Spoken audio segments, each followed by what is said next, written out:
friend. They the only thing that help all these thoughts in my head. But it'll help me more if you were giving me head. If I can get out of bed, if I can walk off the ledge, if I... Hey, what up? We in Code Red, and where there's smoke, there's fire. I'm your host, the Playmaker, and I got a very, very, very special guest in the building. Petti Hendo. Hey, Petti HENDRIX. turn up. Petti. Yep, I mean, you go by so many names, man, for but at sure. the end of it all, you still Petti, Yeah, no doubt. So, man, I got some very in-depth questions I'd like to ask you. You ready? yeah, let's get to Man, it. you had a performance, right? For sure. Okay, yeah. Congratulations on that. Man, Petti, you've had a very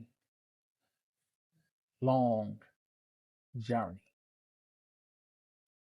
Let's take it from the beginning. Yeah. Where you from? Milwaukee, here. Milwaukee, Milwaukee, for Wisconsin. sure. Everybody know that. What's You next? did.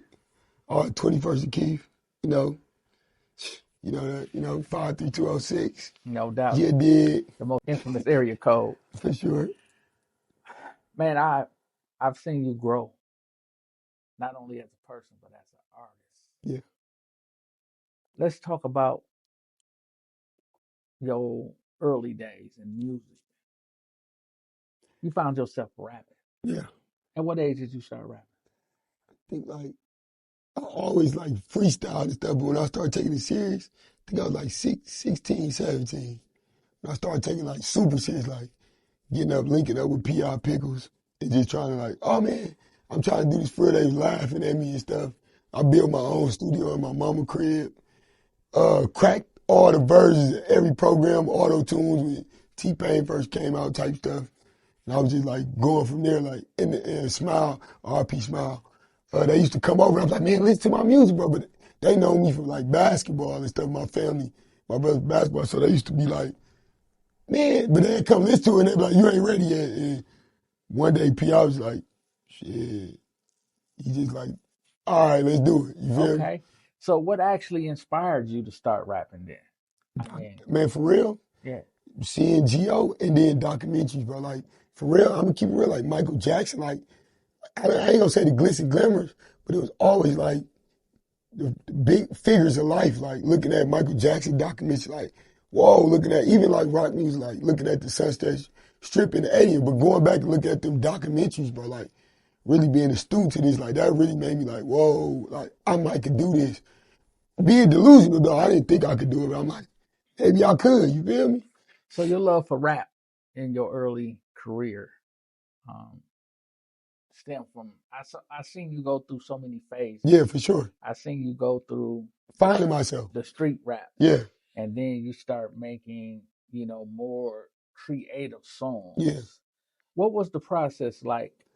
Well, when I was doing my quote unquote street stuff, that was just the environment I was around.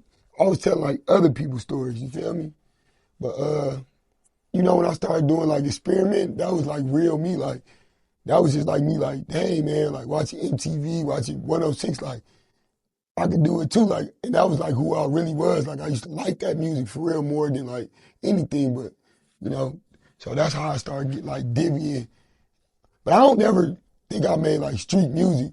I just think I had an energy that people fuck with. You feel me? So what did you learn from that period? Be yourself, man. Man, bro, be yourself, bro. There's a lot of people that just looking but I'm like this. I'll be looking dang, they like this, and then I'll start sounding like somebody. Cause even though I'll be doing some cool stuff, and then I see all my niggas on the block, on Keefe, they was notorious for this, I'll come over there with some hot stuff, they'd be like, man, and they'd be just playing it. I'm like, y'all like this? And I feel like that molded me because I'm like, y'all like this? Then I start sounding like these people, but I had to get to this age where I was like, man, don't nobody know what the fuck they talking about. You know what I'm saying? Nobody labels, nobody. It's all on you, you feel me?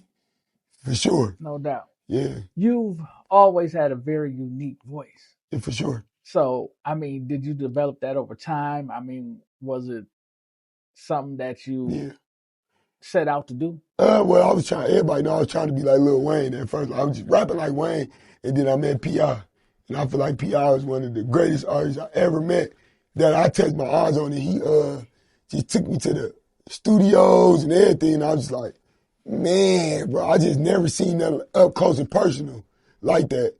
But that's like family lineage. So my voice, I was trying to mimic it, but it was already going, you know, it was gonna happen. Yeah. You feel me? In your early days, man, you've been through so many challenges. Yeah, for sure. Can you describe some of the things that journey, Yeah, like the ups and the downs? yeah. I think I use my funniness to hide stuff.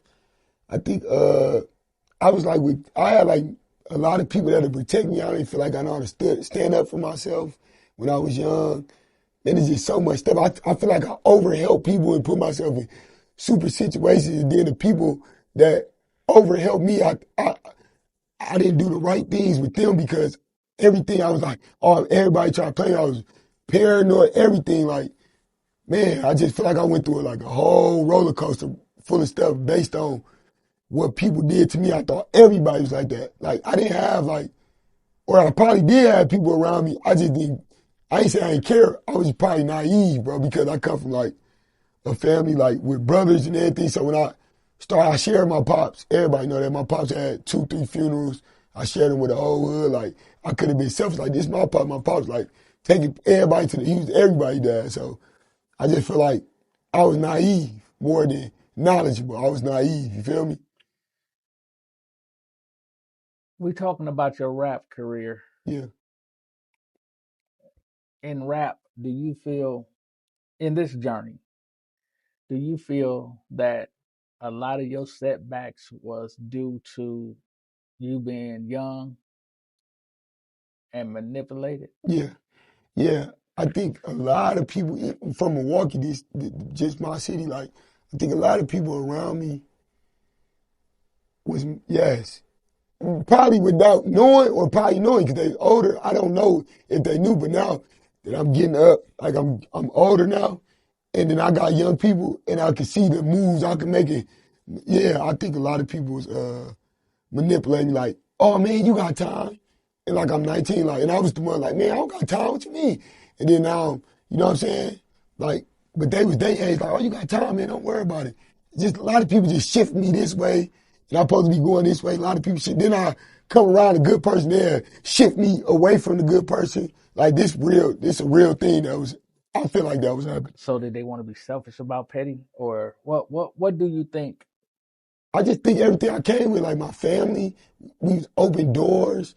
I just feel like we was giving, like people could come get stuff from me, and I feel like they, not selfishly. I don't think I think that it was a thing with they self, like, oh my God, if he get with this person, then I ain't gonna have a handle on it. I don't think they was doing it like, dude over here fucking me or this girl over here fucking me. I think everybody was doing it like, and I might be sounding kind. I ain't trying to sound like. I just feel like I was a good helping person. Like, oh man, we just gonna get it. Like, let's do this here. You need $300. Like, let's do this. All right, you know what I'm saying? And I feel like probably older people around me was like, let's cuff this.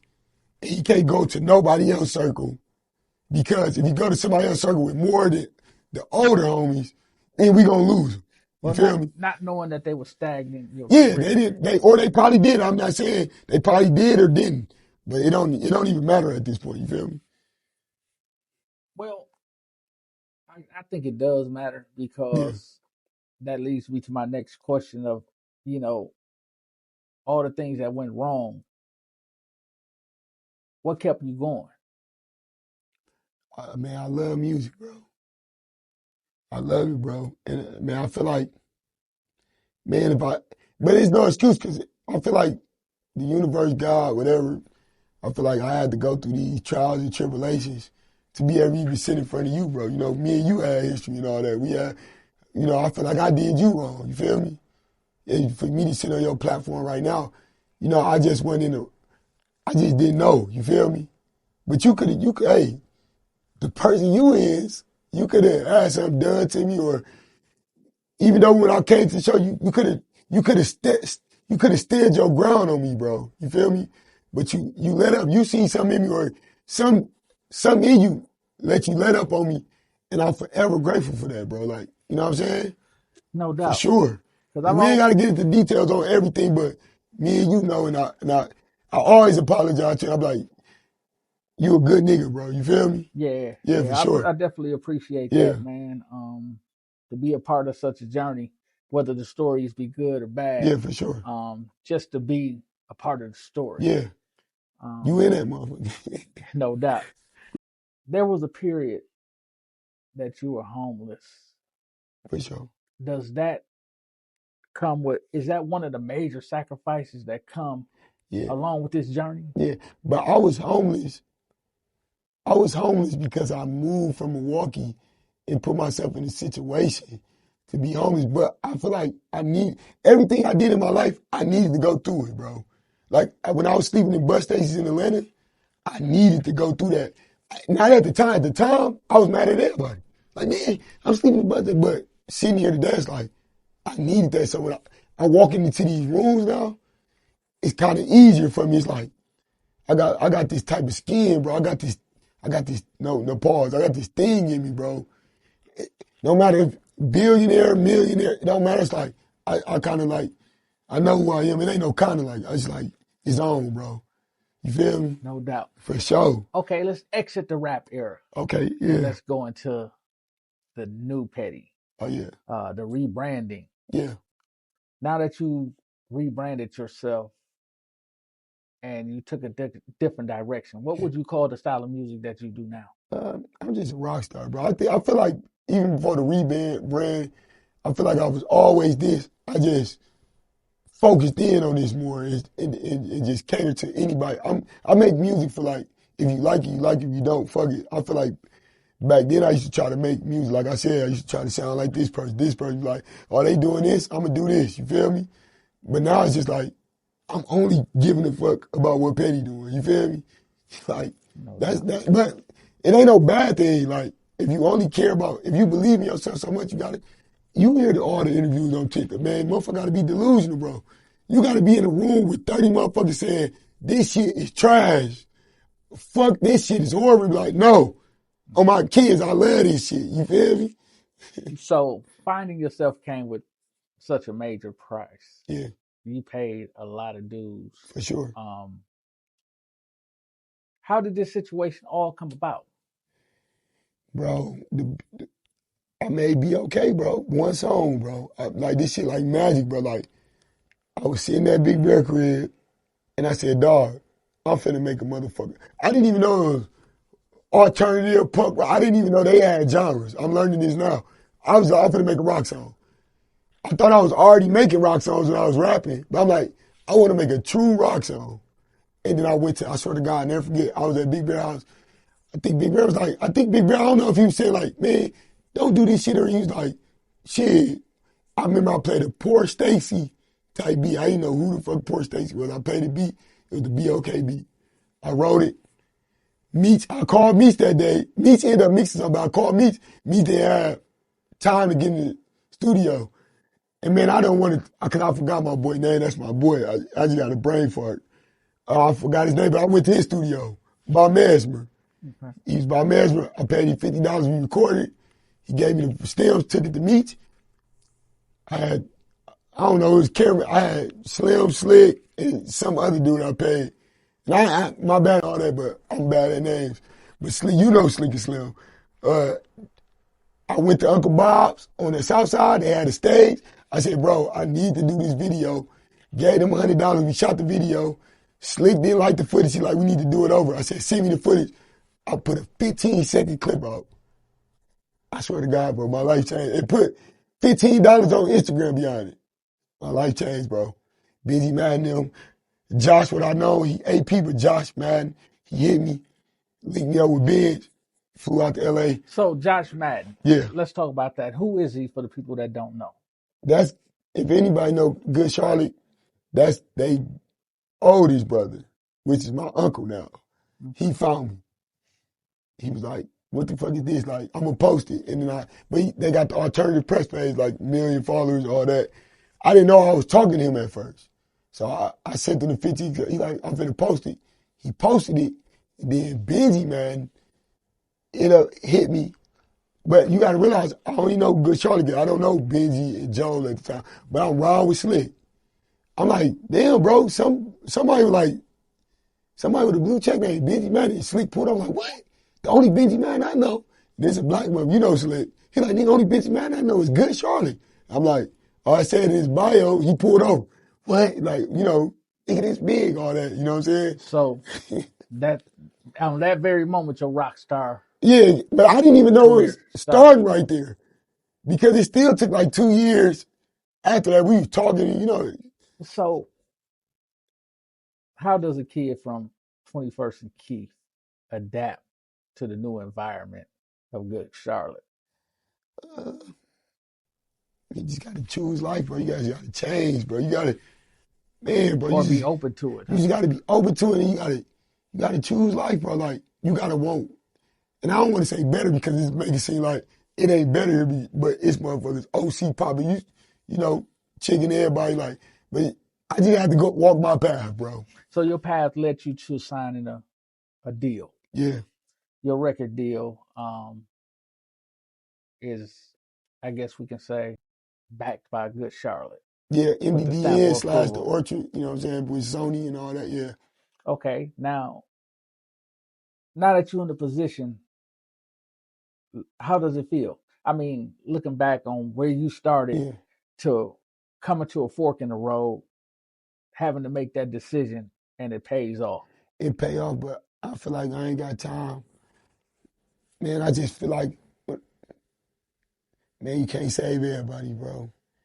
When you go up there and you just like, I did it, bro. And then you start realizing all the glitz and glamour, all the videos and niggas popping bottles and money bag, yo, like they had to get like, but they really training in the gym for 3 hours. They gotta go do hour sets. They ain't gonna tell motherfuckers this like, this shit for real. Yeah. This shit ain't no, listen, like an NBA player, like LeBron, you could tell who playing, who ain't did not come back and get niggas the game or try to get in this game. I feel like motherfuckers here, not here just trying to get to it because it's just a fun time. Because I was going through the same shit.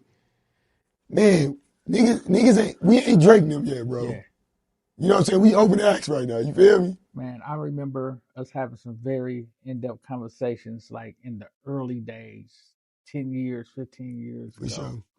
And, you know, I've always knew that the game, as my uncle would say, is full of shark demons and gangsters. So you have to be real cautious of who you deal with. Did you take any of that information and retain it? I mean, at that time, did it mean No. anything to you opposed to what it means to you now since you No, deeper in the but what it industry? posed me to me now, yeah, just like when we started to end, I'm like, dang, you know, I was like, KB, I wish I would have listened. But how many people said that? You know what I'm saying? You know, you been around hell of 5 people, you know what I'm saying, that probably never gonna tell you this, but probably regret a lot of decisions. I'm talking about in life. It don't even got to do with KB and this person, me and KB. It could be like in life, like, dang, I wish I would listen to my mama, right? Yeah. That choice, pushed me back 5 years. But when you young, you just don't understand the shit. You know what I'm saying? So the saying is true when they say it's a difference between being raised by IG and OGs. Yeah, yeah. I ain't never